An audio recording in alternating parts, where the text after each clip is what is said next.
If you were to believe the news, you would think all the small businesses, all the medium-sized companies have gone down, crashed and burned.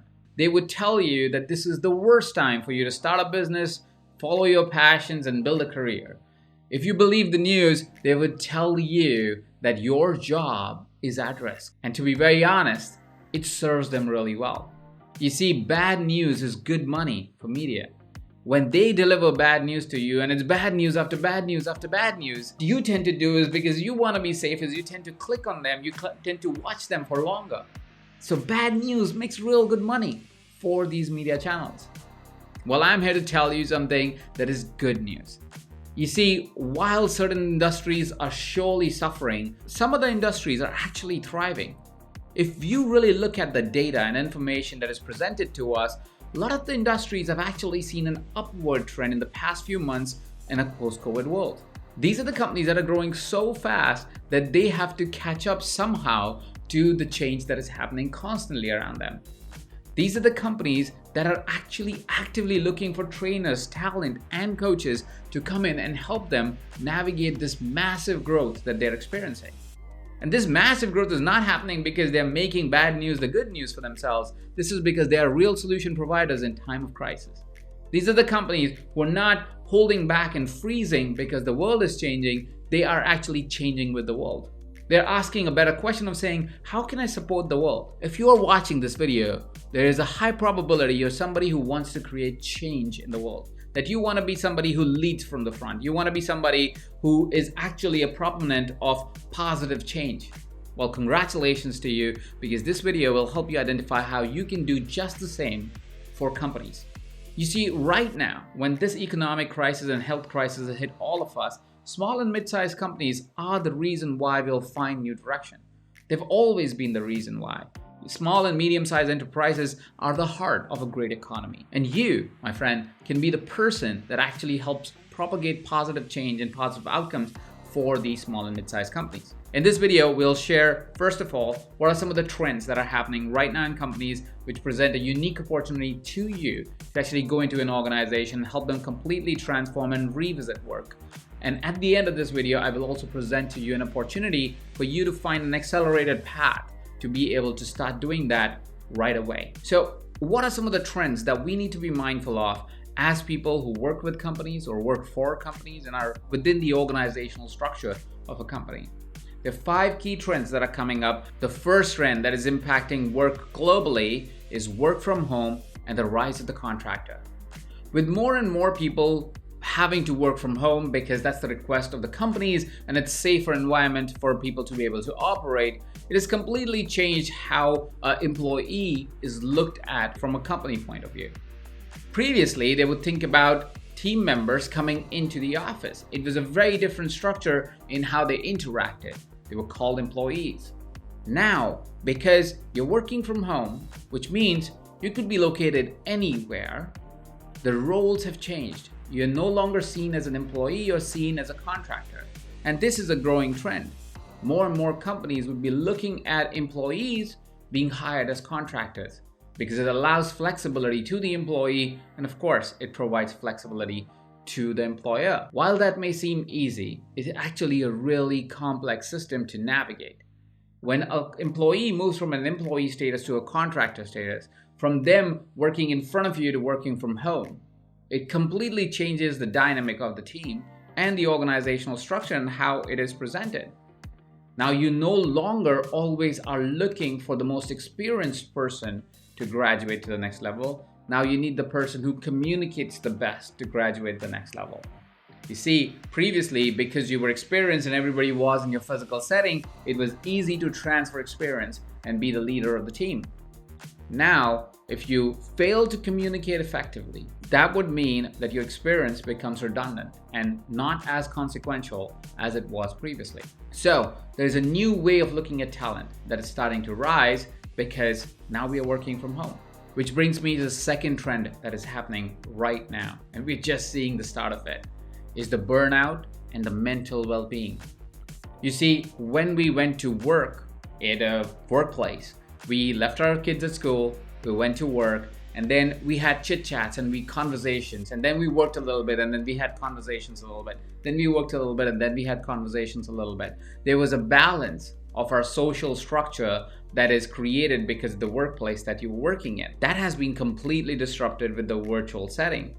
Now, there is no clock, and even if the clock was turning and you were like, hey, I'm gonna turn into work at 9 a.m. and stop at 5, now you're working 9 to 5, really 9 to 5, because you're on your computer irrespective, even if you want to chat to a colleague. That takes a toll on somebody who's now static, is not moving around, is not physically interacting, socially interacting with people, having social conversations. It is very constrained and is creating burnout. As the economy changes, health stays as a concern in a lot of the countries still, what happens is we start to feel that stress hormone hitting us again and again, leading us to act in a fight to flight response constantly. And as we act in a flight to fight response all the time, our body starts to burn out even more.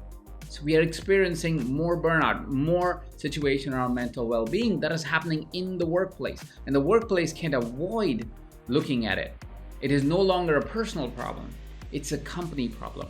The third trend that's happening is the challenge of trust. You see, previously we met people, we interacted with them. It was easy to build trust because we were actually hanging out with them. While we have inherent trust in team members that we have hired previously, and we are working with them, so we trust them. As new team members start to get hired, the trust that was being built because of the social interactions that were happening in a physical space now have to happen virtually. You have to trust somebody that you have never met, and you have to build that trust really quickly like you did previously when you were in a physical setting going to the same office. The challenge of trust is imminent as new team members have to be hired as the companies are growing and scaling. And that means a complete new way of managing talent has to evolve, which instills trust really quickly and be able to really develop that camaraderie between team members so you can continue to work at effectiveness level that you previously were. Trust is those hidden trends that are starting to hit the companies now, where they tend to hire new people now and they don't have the same induction process that they had previously. They don't have the same cultural context that companies have within their own bubble anymore. That trust is taking longer to build, and that is hurting the revenues of the company. The fourth trend that is emerging is less and less care about the efficiency of an individual and more care about the resiliency of the individual.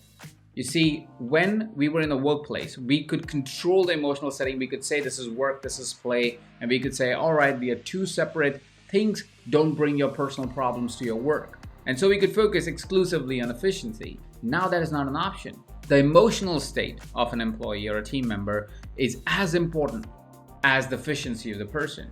So now we are looking at team members and employees and team leaders and leaders within the company to be more resilient than be more efficient. You only have to deliver 3-4 hours of solid work to be able to be more effective and efficient in the company. But if you do not take care of your resilience building, you would most likely not be able to shine and continue the work or the quality of work that you're otherwise delivering. And hence, the companies are becoming more and more aware that it's not only effectiveness and efficiency that is required. For the matter, it is probably going to be less important than the ability of a team member of being resilient, of being able to take on while going through an emotional turmoil. How quickly can they come back from it? How quickly can they take care of their mental health and their mental well-being? More and more companies are realizing this, and more companies are asking for team members to build resilience, emotional resilience, physical resilience, spiritual resilience. The fifth trend that is evident is the rise of education and coaching. It may seem like one of those hidden trends, but it is a trend that is rising more and more in companies.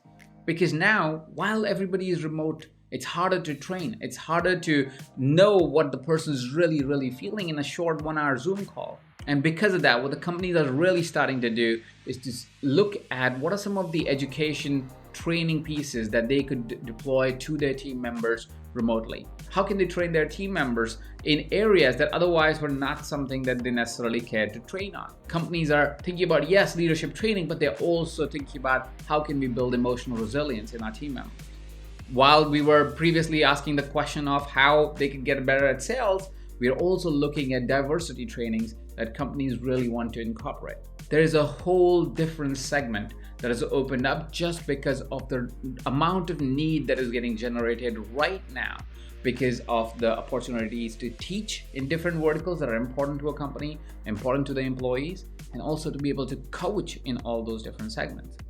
More and more companies that are looking at scaling in the coming months and coming years, more and more companies that know that this chaos and this uncertainty is an opportunity for them to be able to grow their revenues, their impact out in the world, are asking the better question.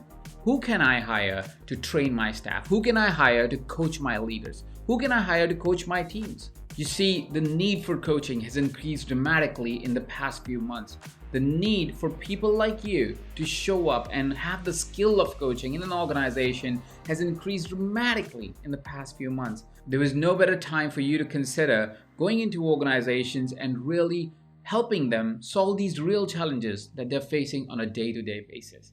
It is not an option anymore. It's not one of the nice to haves. It's not a want and a desire. It's an actual need in companies and organizations right now. There is a tremendous opportunity for anybody that wants to make a massive impact in the world and also generate tremendous amount of wealth for themselves. If you are a coach already, or if you've looked at coaching, you may have learned some old techniques that would help you be able to ask more questions to your clients. But in the times where there's so much uncertainty, there's so much chaos, your clients need more than better questions and more powerful questions. What they need is what we call a coach consultant. A coach consultant is an individual that knows how to ask powerful, meaningful questions and be able to draw out experiences from their clients and coach them through challenges and desires. But they are also capable of consulting them when the client is not fully aware of the data and information that would help them be a better leader, be a better entrepreneur, be a better founder. A coach consultant wears both the hats, the hat of a coach and of a consultant.